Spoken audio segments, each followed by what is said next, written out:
completely gone. You're not the only one. The problem is most people were not tracking this. They thought TikTok would be banned after Trump took office or something. Well, they thought when the Supreme Court heard the case, that was it. Some of them also thought, like the TikTok CEO thought, that nothing was going to happen to TikTok because Joe Biden told folks, oh, we're not going to collect the fees. So it's going to be suspended. So that means TikTok is going to stay on until somebody buys it or something.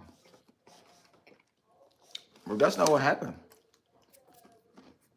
What we saw was TikTok completely going blackout on yesterday, midnight. They were told that they had to do certain things. If they couldn't do them, the law called for them to be banned. And to most users' surprise, that's exactly what they woke up to. They try to go to TikTok, they got a message saying, sorry, you can't use the app no more. And they put a message out there saying, hey, Donald Trump has promised us that he will look into it. We'll let you know. Do you really think that's going to happen? By the way, if you come onto this live right now, you hear me, go ahead and hit the thumbs up button. Hit the subscribe button, ring the bell so you get the no kidding information when it comes out.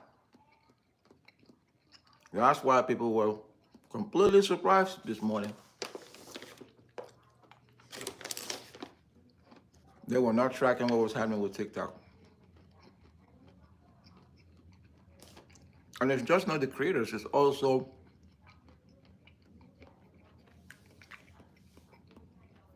users. Much like YouTube, a lot of users have come to rely on TikTok for unadulterated how-to instructions about certain things that they're passionate about. Reading books, fixing stuff,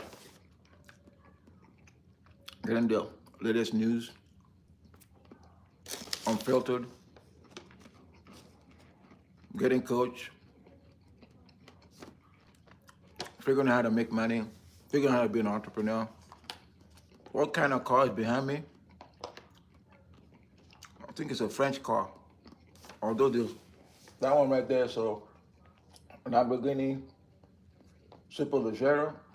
The other one is I think it's a Lamborghini Countach. I have a whole bunch of them. This one right here is a Ford GT. And I think I have a Ferrari right here. No, it's not a Ferrari. This is another Lamborghini. Yep. And I have the bigger ones that are sitting there. Well, but that one right there is a French. It's a French car. The red one. Oh, I told you what it was. It's a Superleggera. Very exclusive, rare car to come across. Appreciate you. But with the shutdown of TikTok, there's also a lot of people, right now, going through withdrawals because they've been addicted to TikTok. They don't know what to do now. I'm talking about the users. I'm not talking about, yeah, that's exactly what it is, a Bugatti, a French car. Yeah. When it came out, it was the hottest thing. Now they're making so many cars that have 1,000+ horsepower. It's crazy. My take on this horsepower race now is it's got nothing to do with the power of the car. It's got a lot to do with the passion behind the car. In other words, if you're a car enthusiast, you're gonna buy a car regardless of the horsepower competition that's going on with these folks. So right now, a lot of people say that with Chevy, 01 is more powerful than all these other European cars that have a Brazilian horsepower or whatever. So for the price that you will pay, this one is in the millions versus 150,000, 200,000 that you get for a Corvette. You get your bang for the buck for that. The other thing you gotta worry about is depreciation. Because right now I know for a fact, those Chevys are depreciating like shit. Excuse my friend. You can see my earlier videos that I make. When you join and give me a thumbs up, check out my Corvette videos. When I drove to a lot, and there were so many Corvettes out there, I'm like, oh my God. There's some really nice ones though.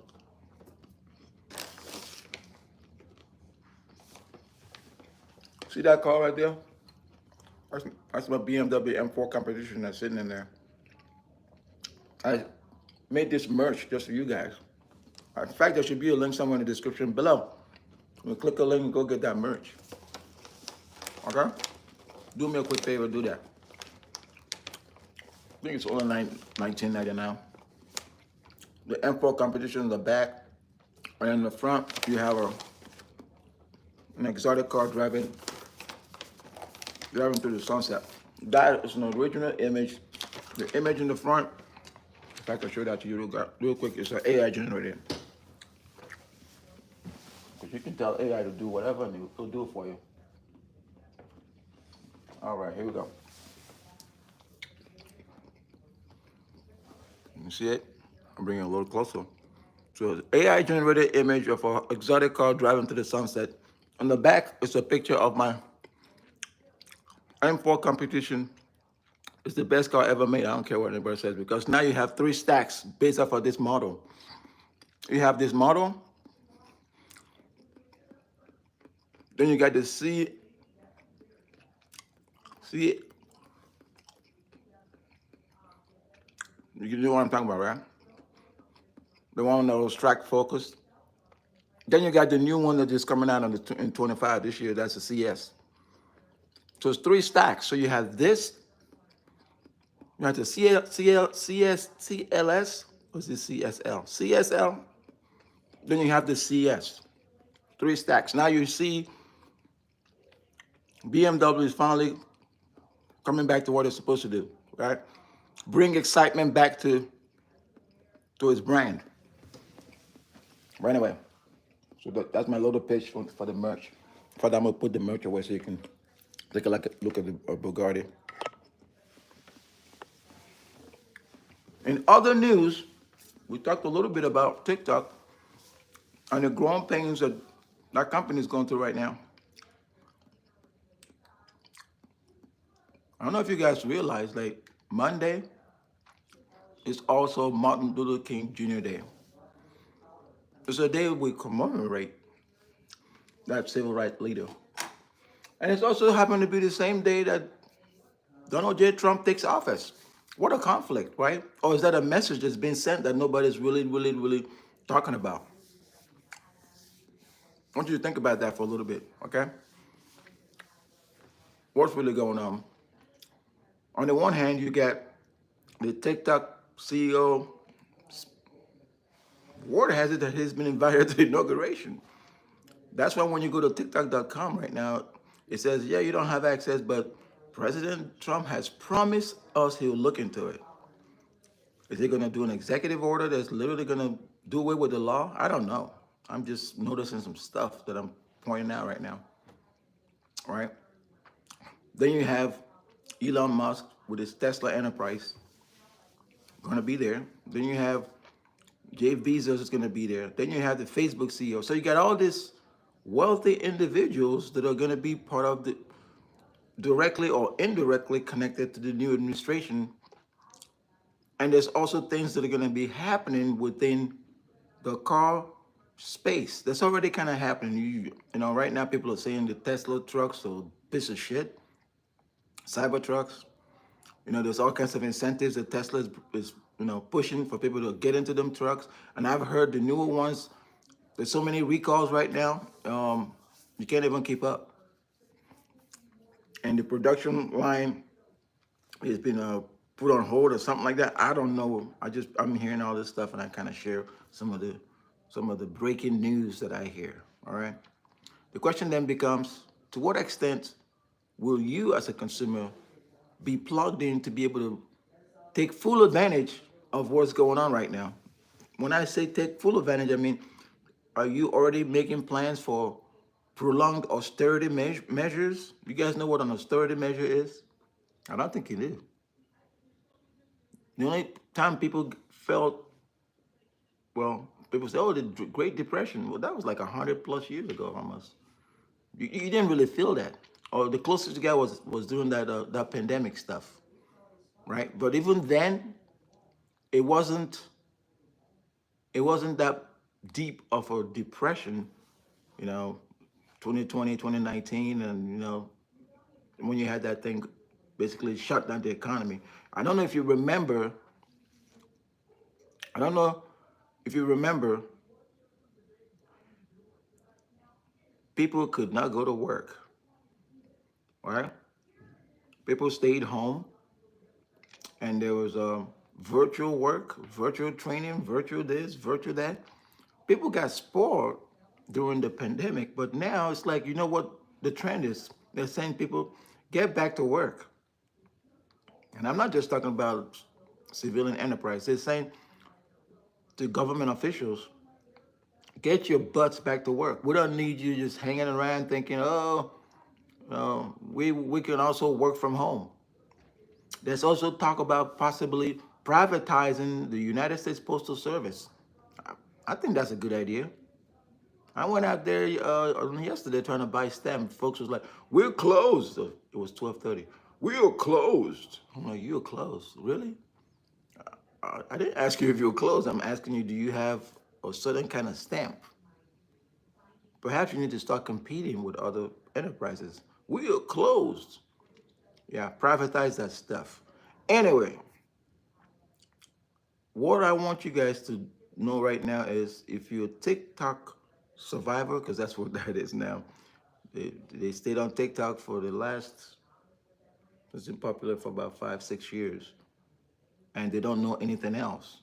Some of these folks made their money from TikTok. They got the news from TikTok. You know, they did all kinds of stuff on TikTok. Now they don't know where else to go.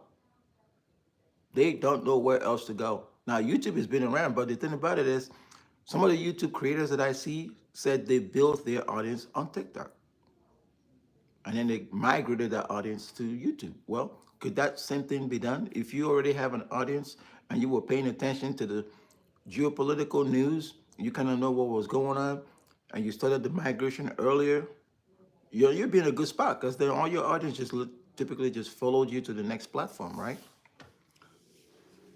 And that's what I was trying to kind of have a discussion on. Besides the folks that said, oh, we're going to run away. We don't want to be part of, we don't want to play the game anymore. We're going offshore. We're going to go to some app named Red Note or something. And we're going to learn Chinese. To me, that's a bunch of irresponsible folks, right? If you want to have a constructive objection to a policy, you can state that objection here. You don't have to run somewhere to go learn Chinese. And some of these people were off mine, which means I even got more irritated with them. You know why? Because they never put in an effort to go learn an African language. But because TikTok is shutting down, all of a sudden you want to go learn Chinese. Give me a break. You don't have your priorities in order. I'll be checking out some of those folks, make sure they're doing okay. That's another thing too. So if people are actually feeling a certain kind of way, check up on them, because they've lost a lot of revenue. People were saying they were making $80,000 per month, selling merch, or selling other people's stuff through affiliates. Oh, by the way, if you guys are interested in any one of this merch that I'm showing you right now, there should be a link somewhere in the description below. Go ahead and tap that and share it, and check up on your folks. All right? So that's what I wanted to kind of come on and talk about a little bit, let you guys know, hey, this is happening. And don't forget, tomorrow is the inauguration of for our 47th president. See what you can do to support. And also remember, same day is MLK Day, which means you still got to commemorate and remember that great leader. Because some of the stuff that people are enjoying today was as a result of the groundwork that was done years ago. Okay? So continue to do the best you can. And it's not a blame game. You just got to level up. All right? Level up. If you need coaching too, there should be a link somewhere in the description below where you can sign up for my coaching plan. In addition to, if you want to relieve your stress by driving an exotic car, the links are right there below. I'm going to make sure to post them. You can come write them. All right. Take care, folks.